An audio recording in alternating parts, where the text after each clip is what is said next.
Welcome everyone to the October 27th Metropolitan Planning Organization Policy Board meeting. Since it looks like most of us are on Zoom, we might need to check in. Who's can do roll for us? Yep, I will do that. And I have a quick introduction first. Is that all right? Sure. Okay. Please remember to mute yourself during the meeting when you're not speaking. The chat function will be disabled and chats will directly go to us in this room. If you're participating in the meeting, if you're not participating in the meeting, please turn off your video. This allows active meeting participants to be seen on screen. You will still be able to hear the meeting when you are participating. Please turn on your video. If you have any trouble, you can send us the chat. The city and MPO reserve the right to mute or turn individual video off to minimize distractions for the meeting. And I'll proceed to roll call. Alphabetical order by last name. Carter. Here. Kelly. Here. Larson. Here. Messina. Here. Shipley. Here. And Thomas and Roberts are not present today. We have a quorum. Very good. That'll bring us to public comment.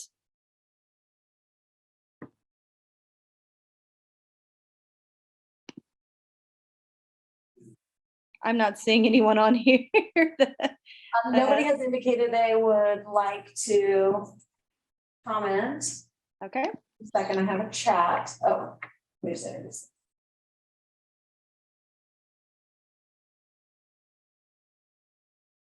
Okay. There is no one in public and present in person either that would like to comment. All right, very good. That brings us to the approval of the minutes for August 18th, 2022. Are there any amendments or motions? Move to approve the agenda. This is Larson. This is Kelly, second. I have a first and second. Can someone do roll for us? Yep. Carter. Yes. Kelly. Yes. Larson. Yes. Messina. Yes. Shipley. Yes. Motion carries 5-0. All right, thank you very much. That then brings us to our regular agenda items. Number one, our federal fiscal year 2023 to 2026 transportation improvement program. Will that be you, Jessica? It will be Paul. He'll get started, and I'm trying to make the internet work to pull up to be able to share a screen with you.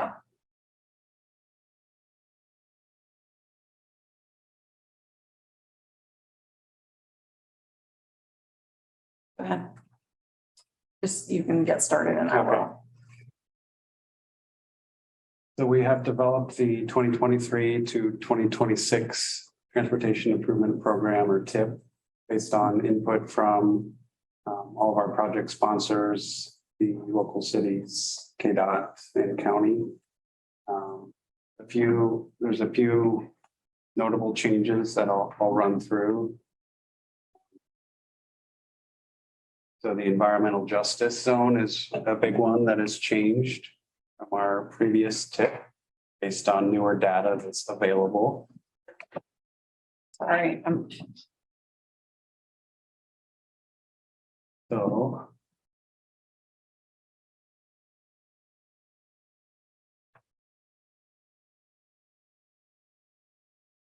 all right, so we do have a new fiscal analysis that goes along with the TIP.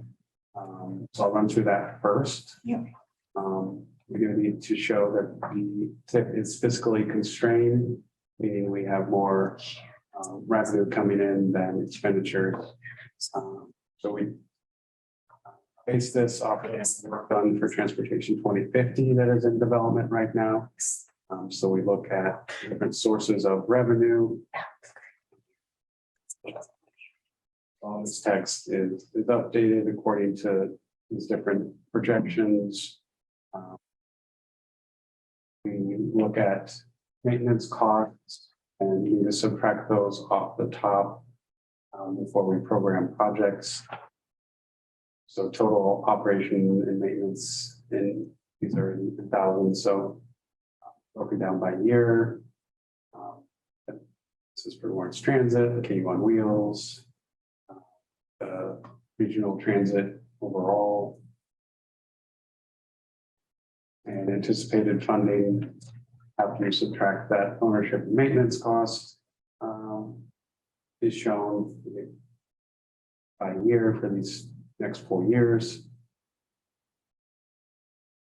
And then we're showing anticipated funding, broken down federal, state, local for transit and non-transit. And then estimated expenditures. The key thing again being that we have more funding than expenditures. So this is our list of projects.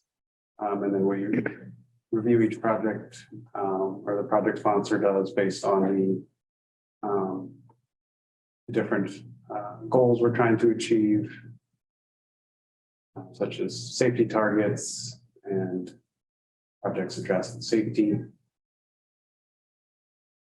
We also look at the projects in relation to where there are higher crash rates,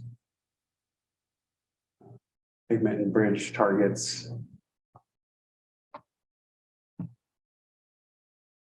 And pavement condition is shown.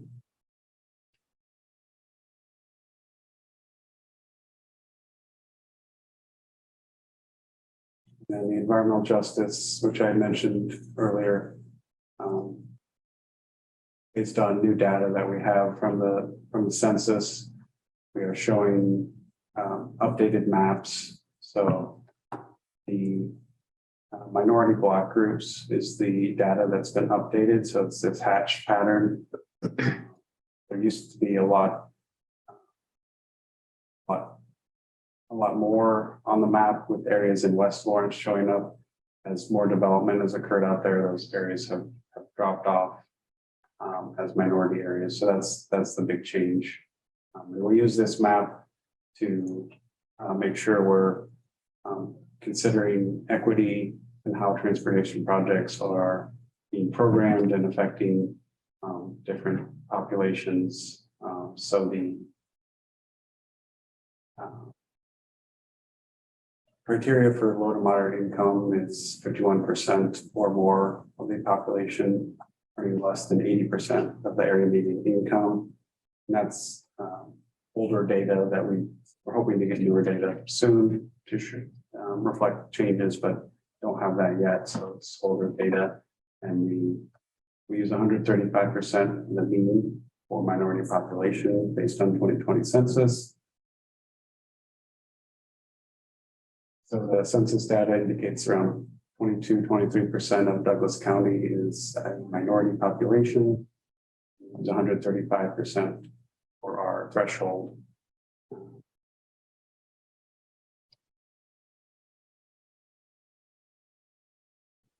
So we also break it down, road centerline miles that are within the EJ zone compared to the county overall, and square miles of those areas and population.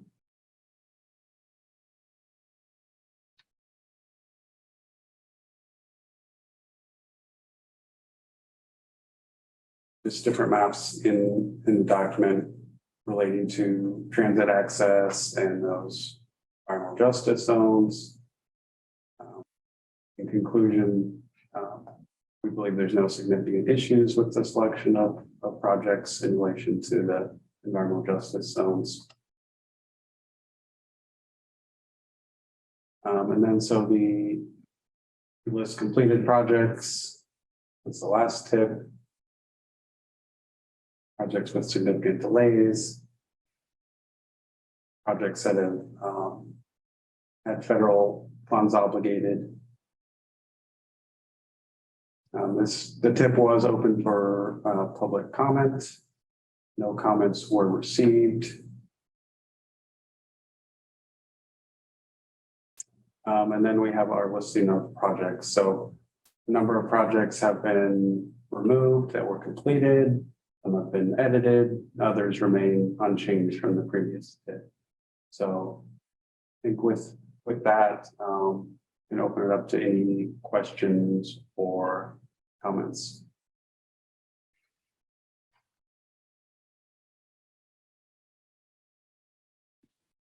Any questions?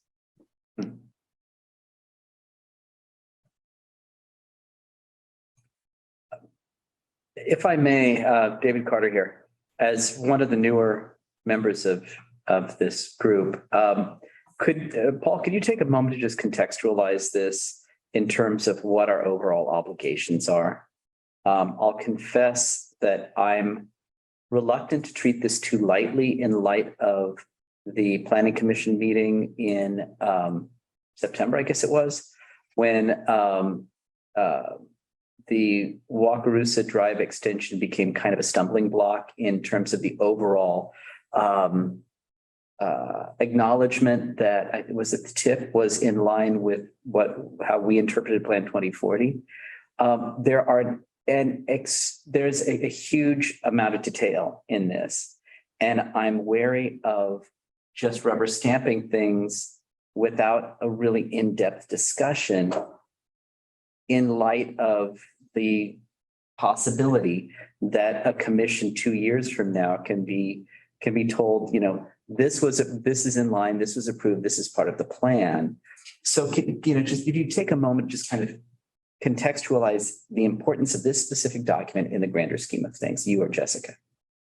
So the TIP exists, it's as a federal requirement that we need to show any projects that receive federal funding and any regionally significant projects. And regionally significant is defined. Can't give you a definition off the top of my head, but I mean, it's obviously major roadways that involve impact the region. So the TIP exists to show how those projects are programmed and funded. I don't know, is there anything you can add? So in the context of MPO planning, let's take a step back. Yeah. Because I think this is what your question is really getting at. The MPO region is responsible for doing transportation planning. And as part of that planning, we write the long-range transportation plan.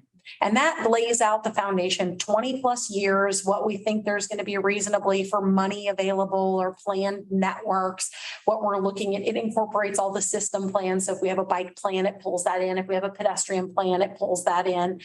That plan, with the one we're working on now called Transportation 2050, is the transportation chapter of Plan 2040. Yep. Of which, as Planning Commission member, you govern under that guidance of that plan. The TIP goes into more detail and is the implementation section of that long range plan.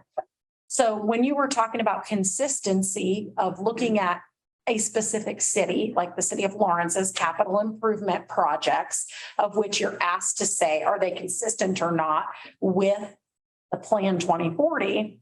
Then in that case, I think everything that is in the TIP also has to be consistent with T 2040 because it's implementing in the short range the fiscally constrained projects that are slated for implementation under the plan, that are eligible under the plan.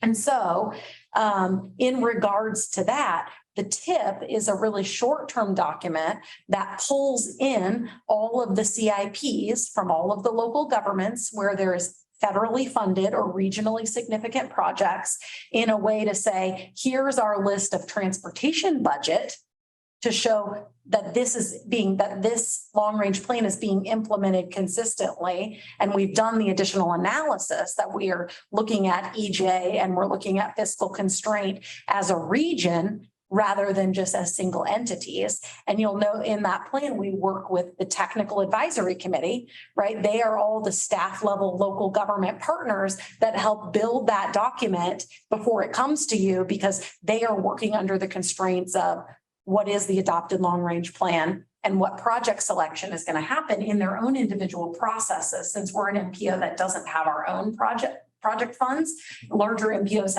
they get their own set aside money and then they get to choose. So they would say, oh, here's how we're going to prioritize in our plan because we don't have that. We rely on those local government budgets to work on through the process of developing projects, basically that implement the long range transportation plan.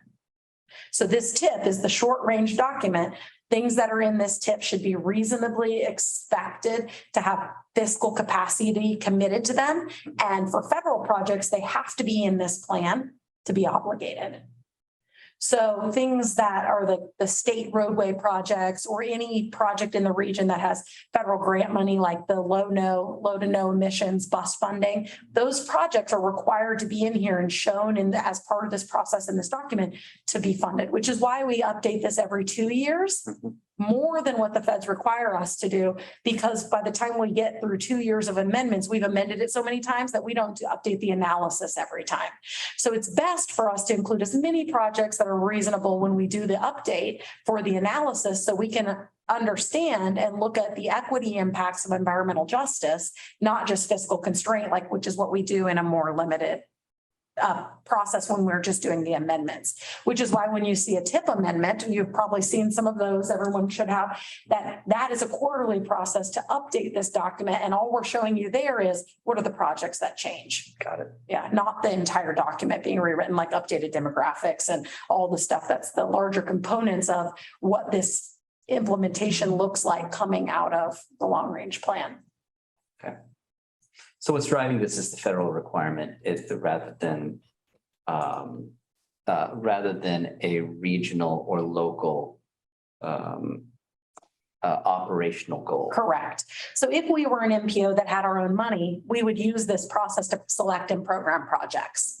Because we don't, we are relying on all those local CIPs to help feed us projects. We are verifying consistency with the long range plan, which we have written, and then programming it to make sure that, if City A said we have, $100,000 for this project, we say, yes, you do. You can show us there's reasonable money to come with this project. So you can't just program, oh, it's not a wish list. This is the very programmatic function of this project is being implemented. Super. Okay, thank you. Thanks for everybody else's patience in case I was asking a dumb question. I have a question. Is the small section of road at 23rd and Noria, i.e. the back road to Eudora, included in any projects because it needs resurfaced and it desperately needs paint? And I'm not seeing it in the stuff, so I didn't know if I missed it or if it just hasn't been brought up. So Heidi, typically projects that are in this document would be identified in city or county CIP projects, but this does not include maintenance. So unless it's a reconstruction, typical maintenance, we don't call out those projects. It would be a lot more significant. That's part of maintenance and operation of a city. And so. Okay, great. Thank you. Any other questions? I guess I do have a question. Considering the last conversation, somewhat related to what Commissioner Carter asked, in our last conversation about a TIP amendment, we did discuss, or we chose not to add to that amendment the Wakarusa extension, not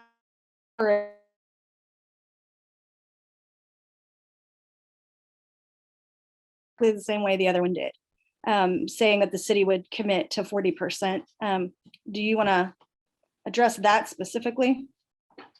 I can. You cut out partially, so I hope I think I know what projects you want to talk about, and we can talk about it. So when we received requests for projects and project submissions from the city and county, the request was to continue to include that project as it had been in the previous TIP document. And we can answer questions specific to that, although I will say we've had conversations up until earlier today to bring to you a proposed change to what we've presented to you on the agenda, and Paul can pull that project up, that now that the county CIP is in process, that we went back to have our conversation with county project sponsors, with that conversation and the notation that if you feel uncomfortable programming the city portion of match on this project for the K-10 projects at large, that the alternative to that is showing this project, 6106 Wakarusa Drive Extension, as a locally funded project, which reduces some of the scope of the project, and it will remove the shared use path from the project, And it will remove any of the local funding commitment from that project. The contingency to that, after conversations we've had with KDOT, is that allows the city of Lawrence to work with the MPO and to provide, to have an opportunity to amend the TIP at a future date to include another project that is agreed upon between the city and KDOT to determine how that local match is going to be programmed in the project before the other two K-10 projects are obligated. So because that match was a part of an agreement that's contingent on two other projects happening, the K-10 projects that you had asked about at the last meeting, that would require the city and the MPO to work together in a future amendment to identify whatever project and where that money gets agreed to recognize that those projects may not obligate without that in the future. But the first obligation of one of those is like in June of 2024. And so we would have all of 2023 to finish that negotiation and program that before it would require those K-10 projects to obligate their funding.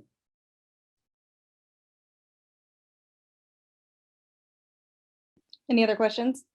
So yeah, I have a couple of questions about that. So the document that we're looking at now, are you suggesting that we would make the document that you're showing right now, is this what we're approving, or are we approving the document that was posted publicly for comment? I think that's at your option. We're offering you an alternative to that to say, one, approve it and adopt the project as it was in the previous TIP, recognizing no matter what, we're going to have to amend something, right? We recognize that this project does not tie anybody. When you adopt the TIP, it doesn't tie anybody to the funding commitments in this. Those are tied to their CIPs. So if there's not political support for adopting a TIP that included the project as it had previously been approved, that you really have two options. Here's the one we would recommend, which is approve the project with these changes. The other option is you could approve the TIP without this project. Again, there's nothing legally that requires the county to have this project in the TIP. It's good planning. It's because the project is regionally significant, but there's no federal money that would prevent this project from proceeding if it's not in the TIP. It would just mean it's not included in all of the analysis for environmental justice. And then when we go back and amend it late, if we would amend it later or not, then it's just not included in the documentation of projects that are happening. So I think you have some choices. We're presenting an alternative to you that would be probably staff recommendation based on the conversation as we anticipated it happening today.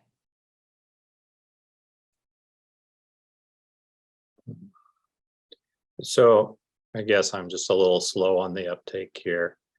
The staff's recommendation is that we make an amendment to the document that has been posted for public comment.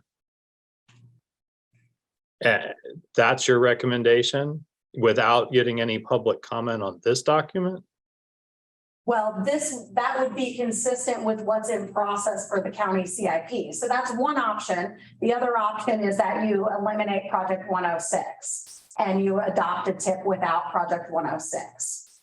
Well, I was at the county commission meeting last night and we didn't decide on our CIP. And second of all, we've asked for clarification from the city on their role in the Wakarusa Drive project. And we've asked for that before we make a finalized decision on our CIP project. So I feel like we're maybe getting ahead a little bit here. This is the recommendation that's we've had two options. These options were in our discussion with city and county staff. They're on the call today. I'd be happy to let you ask them any questions also you may have about this in your decision about how to proceed with this TIP. We're trying to provide you options. If you don't like the options, we can talk about what other options there may be, I guess, based on that conversation. Yeah, and Jessica, the staff is present to help with that. You're stating that there's only the two options. It's proceed with what's being displayed on screen share right now with the red markings, removing Lawrence, or to proceed without 106 included at all. What happened to the option of proceeding with the way that it was originally, with the idea that the amendment could happen in a future Yeah, TIP amendment cycle? That's one of, those are the three options Okay, that I mentioned. okay, Yes. okay.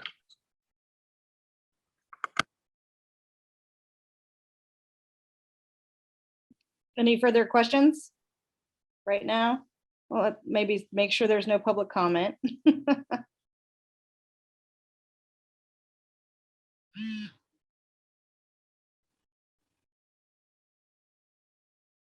Check to see that there's no public comment in the comment, but nobody's raising their hand.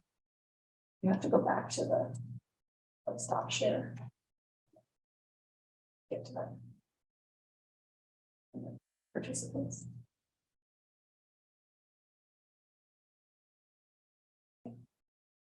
There's no one in present, and there's no one who's indicated by raising their hand online.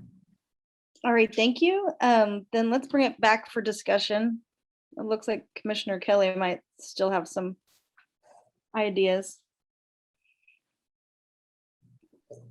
All I'll say is I think whatever we vote on, because it requires a public review process, I think it's appropriate to vote on what has been under public review. Changing it here at the last minute, I think that's problematic for me.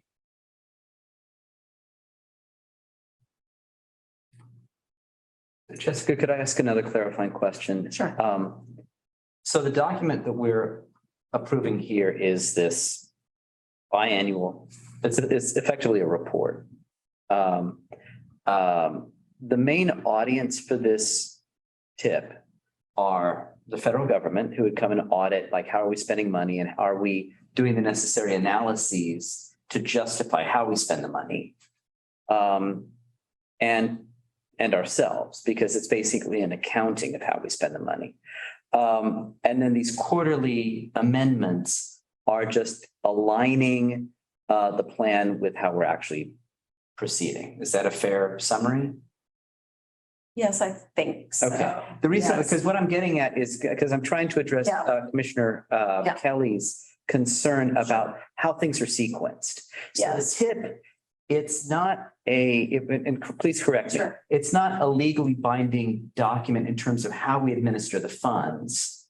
Except for federal funding, okay, because for federal funding, something cannot be obligated okay, or committed to the project unless it's in the tip. got it. So to Commissioner Kelly's concern about aligning the city's actions and the county's actions, is it fair to say that we could go ahead and approve this document as presented to, I mean, again, it's presented to the public, since there's no one from the public watching these proceedings in real time. And then staff and the elected officials can align in a future meeting. And then the tip would be amended to reflect the actual. Yes, that is typically how it works, is Okay. we use whatever the previous agreed upon thing was, Mhm. which was the funding split for Mhm. this project. A lot of stuff has happened, but no consistent decision necessarily has been made in any other of those things. There's still a lot of stuff in the air. So in the meantime, we're asking for something to be adopted that has the most previous recent adoption in it, knowing that it needs to change before the project proceeds or other projects get obligated. But we haven't caught up to that yet, but we also have a requirement to update this to cover future years. Got it. Yeah. Thank you.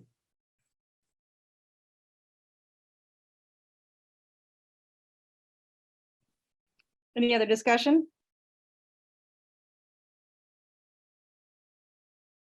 I'm grateful to Commissioner Kelly for bringing that up. And that's fine. I can go along with that, I guess, as far as that goes. But I do want to return to something Commissioner Carter said earlier, which was, and I have heard this before, I don't want someone later to come and say, oh, well, you guys approved it and there was no public comment, so that means that you like it. and that's something that only people sitting around in meetings like this are going to understand. So that's a concern I maintain. And I do understand keeping it here is where it's been. I get that, Jessica. But I hope never to hear an engineer in any meeting in the future to say, well, you guys approved it, so that means this is what you meant.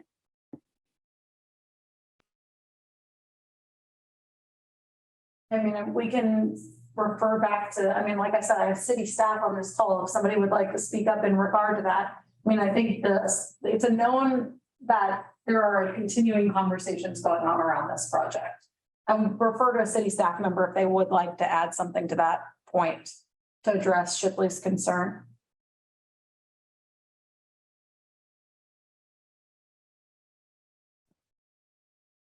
Hello, good afternoon. Melinda Harger with the City of Lawrence Municipal Services and Operations. Your comment is well understood. I do know comments like that have been made in the past. So we will be working on that in the communication and what the adoption of the TIP does and doesn't approve moving forward. Thank you very much. That your assurance goes a long way with me. Is there any other discussion or a motion?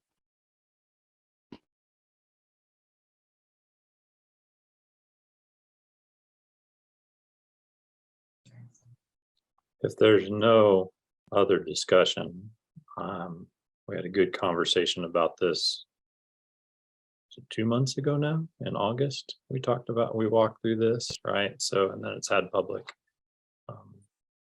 review. So I'm happy to make a motion to make sure I get this right, to adopt the TIP improvement program for 2023-26 as presented in the staff report.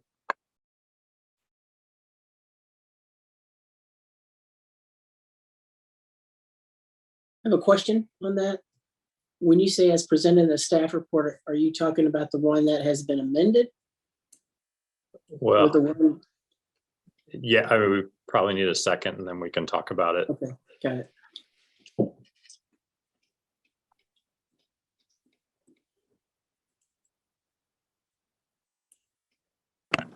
Matt Messina, Kata, I'll second that motion. So this Commissioner Kelly, to answer Commissioner Larson's question, the one that we have in the staff report, the one that was reviewed for public comment is the one I'm speaking to, not the added staff piece that we just saw Okay. here. Yeah. Because that's the first I've seen it. I had never seen that until just now. Correct. And I don't think the public has either. Okay, correct. If it helps, that's the one I seconded. Thank you. I have a first and a second. Jessica or Paul, could you do the roll for us? Carter, Yes. Kelly, Yes. Larson, No, Messina, Yes. Shipley. Yes. Okay. Motion carries 4-1. Great. Thank you, everyone. Let me get flipped back over here. That brings us to our second item, which is a resolution to dissolve the Lawrence Douglas County Regional Transit Advisory Committee. Just showing. Okay, so we are bringing to you a consideration today to dissolve the Regional Transit Advisory Committee. This committee was developed in the early part of the 2010s as an effort to establish and update the Douglas County Coordinated Public Transit Human Services Transportation Plan. We worked with that body of paratransit and human service providers to develop that plan and a following plan update. Since KDOT has worked to write a statewide plan and staff with mobility managers, mobility planners that we have within our transportation planning unit for Douglas County and other nearby regional areas as part of their coordinated transit district. Now that we have dedicated staff doing this coordinated work, we have realized there's some conflict in doing this work, also having a governing body that was intended to help planners at that time oversee some of this work, because those providers are working in a partnership to deploy services in coordination that may be considered and be perceived as work of the body of the Regional Transit Advisory Committee that is now being done in a work group fashion to deploy the strategies identified in the statewide Coordinated Public Transit Human Services Transportation Plan. Seeing as that KDOT has updated that plan and has coordinated transit districts, which Douglas County also participates in, and they're now staffing to that, we no longer feel it's necessary to have this advisory body to the MPO policy board to make progress and do work in this space for coordination, because there are other structures present to do that. And this is just holding us back with staffing of specifically the MPO to carry that out. And so we believe those needs are being met through working with the mobility manager and through the coordinated transit district under the KDOT structure, which includes the urban core door, which includes Shawnee County and other counties as part of Johnson and Wyandotte.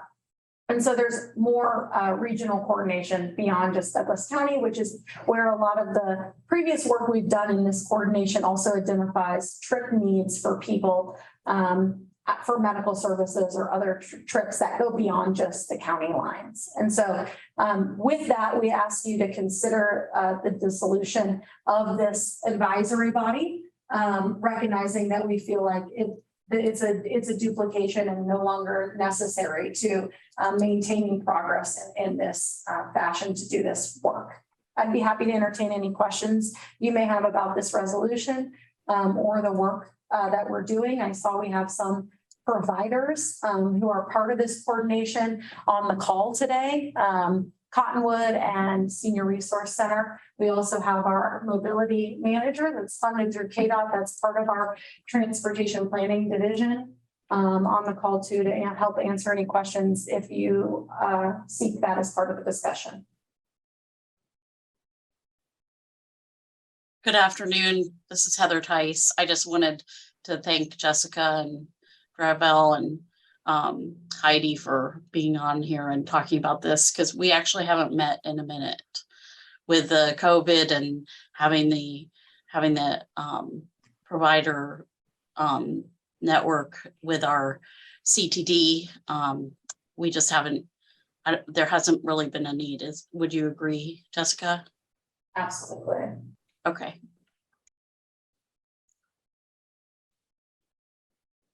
I do have a question about where the comment or the public comment letter came from. Was that the Civic Engagement Commission that had oversight over this transit group? So thank you for mentioning that, Matt. I almost forgot. So we added public comment regarding this resolution and the next one to the agenda from a group that has identified themselves as a Civic Engagement Commission. They are not in any way affiliated with government. It is a body of citizens, community members who have organized themselves under that fashion. This is the first time we received communication with them. They are not at all affiliated with the city of Lawrence or any city county government structure that I know of. Okay. Then I guess my follow-up question would be, and forgive me, Heather and Heidi, for not being in the know of this RTAC, but were you or your providers represented on this RTAC? So you had been involved? Okay. I've been co-chair for, I don't know, Jessica, can you confirm? Quite a while. Quite a while. I was co-chair, or I've been a member of it for as long as I can remember. I mean, yeah, since it was created. Yeah, since it was created. Aware of the, the business model and then the coordinated transit districts and the individual plans with them and the mobility management strategies that we have in multiple plans. So, I mean, I'm in favor of this. The only hesitation I do have is if this is gone, is there still a group that holds a voice for public transit matters in the region?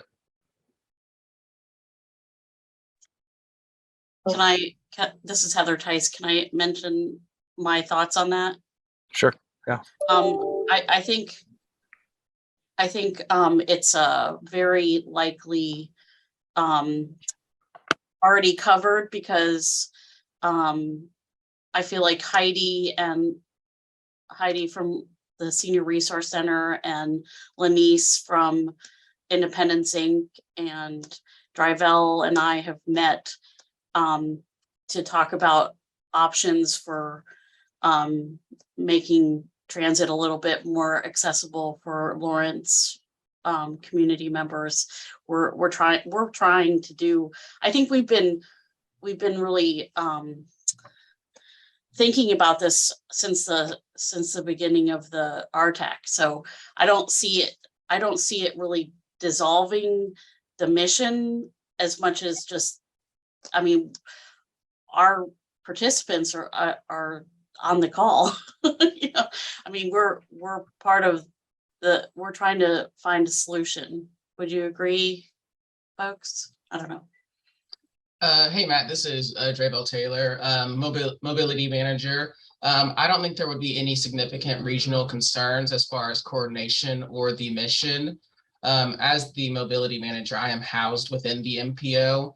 So a lot of the work that I am doing with the MPO or with our transportation providers are being communicated both ways, as well as the mobility managers have formed multiple regional coalitions that are working on addressing many of our transportation issues. Perfect. Thank you all for sharing that information.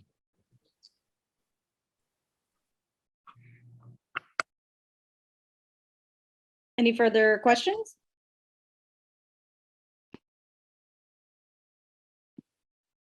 Okay, let's make sure there's no public comment.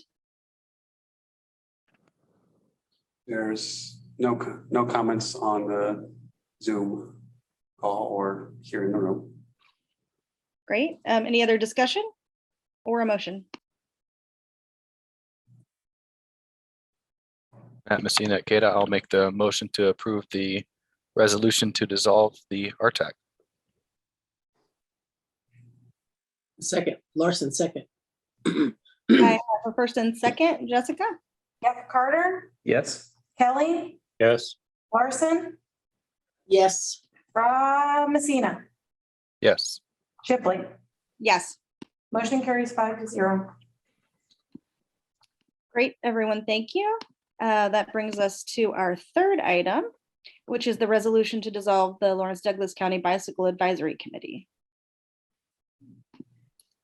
We're bringing to you today this resolution after conversations with our technical advisory committee and our internal staff evaluation about the committee structures that we have within the MPO. In 2017, the MPO established this committee after the dissolution between the city of Lawrence and Douglas County of the Lawrence Douglas County Bicycle Advisory Committee. At that time, they dissolved that committee to form, the city of Lawrence was forming the Multimodal Transportation Commission. And from the city's perspective, they were going to incorporate bicycling within the city of Lawrence, within the Multimodal Transportation Commission. The MPO was concerned that we would have a loss of advocacy around regional coordinated bikeway planning and other review of other transportation development review that the previous commission was doing and we were trying to build. Since we've had that time, the work that's really fallen, because this committee is under the MPO structure, which has a staff of 2, and the structure is it not being city county where there aren't other staffing commitments to that committee, has meant that the work has been solely limited to the work that's under the scope of the MPO planners, which has meant that it's been a bike plan updates. So that's either city of Lawrence bike plan or the regional countywide bikeway plan or the bicycle rideability map. And so the only time that these committees have met in the last 3 or 4 years is to work on those intents and purposes. And recognizing there's still probably work to be done on bike ability and bicycle recommendations and issues within the region. Many of those that are currently being brought are within the scope of under Multimodal Transportation Commission, and they have taken all of those. And so nothing is being brought to the MPO policy board in that sense. And so we felt that the requirements of hosting these meetings without having workload and them being staffed under our structure, it really was duplicative of the work that the city has committed to under Multimodal Transportation Commission. And that we recognize that, like the pedestrian plan and the regional pedestrian plan, when we do those work products, the MPO, if we need a structure that includes more than Multimodal Transportation Commission, we could form steering committees to do that work that would have advocates that would be refreshed, at that time to make sure the perspective and scope of all of the interested parties were done for that process. And we no longer feel that continuation of a formal standing advisory committee for bicycle issues with the MPO is necessary and not already, there's no other work items that are outstanding in that regard related to that. There's been some side conversations with Multimodal Transportation Commission under the City of Lawrence strategic plan about initiatives they want to take around working with unmistakable identity groups and some of those things around some of the components of the bikeway planning that still haven't even been done by Multimodal Transportation Commission. And there, I think you're talking about more of the education and encouragement type events, which really have seemed to have fallen under the Parks and Rec structure as opposed to the planning structure, because the education and encouragement stuff, some of that has been found to like educating kids about safe bicycling, so those aren't eligible activities for planning. And so we feel like those structures, by dissolving this committee, we allow some of those conversations to maybe happen in a different way, that there isn't this other committee to fall back on saying, oh, that group will do it, because it isn't happening in that way. And so I think some of the fear we had about previously dissolving the City County Bicycle Advisory Committee haven't come to fruition. And so we see this as the way forward. And we also received a public comment from the Civic Engagement Commission that was attached to the agenda for your viewing. But I'd be happy to entertain any questions or conversation around this resolution. Any other questions? David Carter here. I just say that your summary was extremely helpful because you answered the questions that I was going to ask. So thank you. You still share what your questions would have been? So I could understand yeah, that's a great what point, she answered. Matt. That's a great point. My main question was going to be, what are the redundant structures? Yeah, and I was going to ask about the Multimodal Transportation Commission. So that's okay. Thanks. I'd say the same. I think it's a good idea to have something, especially on the last action that we just took, making sure that there is something that is capturing more of that complete streets or multimodal effort, because just the fact of stating that you're having a board that undergoes those things that can provide a letter of support for grant opportunities and future project support and stuff is going to be critical throughout the life of Bill and probably Ike. So making sure there's something that can still serve as having public identity is going to be a good way to go forward, and especially if you're consolidating it all into one. Any other questions? Let's make sure there's no public comment.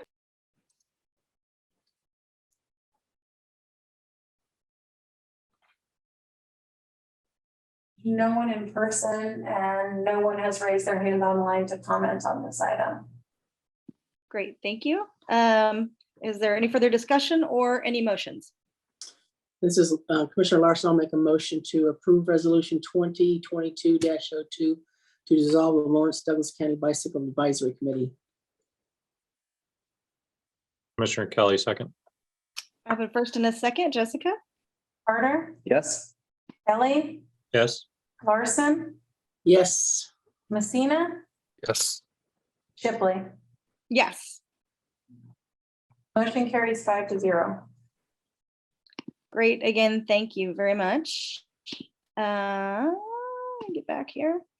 That brings us to our quick updates. Madam Chair, this is Commissioner Kelly. I'm sorry, but I'm going to step out for my 4 o'clock meeting. I will watch the updates on the video. Well, thank you for being here. Thank you all. All right, Jessica Mortinger, I have 2 just quick updates for you. We have 2 current next items you'll see on your next month in November's meeting out for public comment. One is our 2023 Unified Planning Work Program that details the work we intend to do and with our partners in transportation planning. And the second is our annual process to establish our federally required performance measures around safety. And so those have been reviewed by the TAC and built with our planning partners, and they're out for public comment, and we will bring the results of that and those conversations back to you in November. If you'd like to look at them in the meantime, they are online. Great. Thank you. Any questions about that? Not seeing anything, and I don't think we do comment on that. That brings us to our other business. Is there any other business?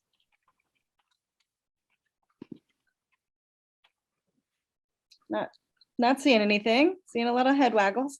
Then that brings us to our next meeting, which will be November 17th, unless Jessica informs us otherwise in the meantime. We anticipate meeting in November, and if we complete our work of those 2 items in the quick updates in November, then we will cancel our December meetings likely. All right, thank you. All right, everyone. I appreciate seeing you all. I sort of missed you last month, so thank you. And thank you again, Jessica and Paul, and everyone else who's there. I can't see your heads. Have a good month. Thank Thank you. you all. Thank you all. Take Bye. care.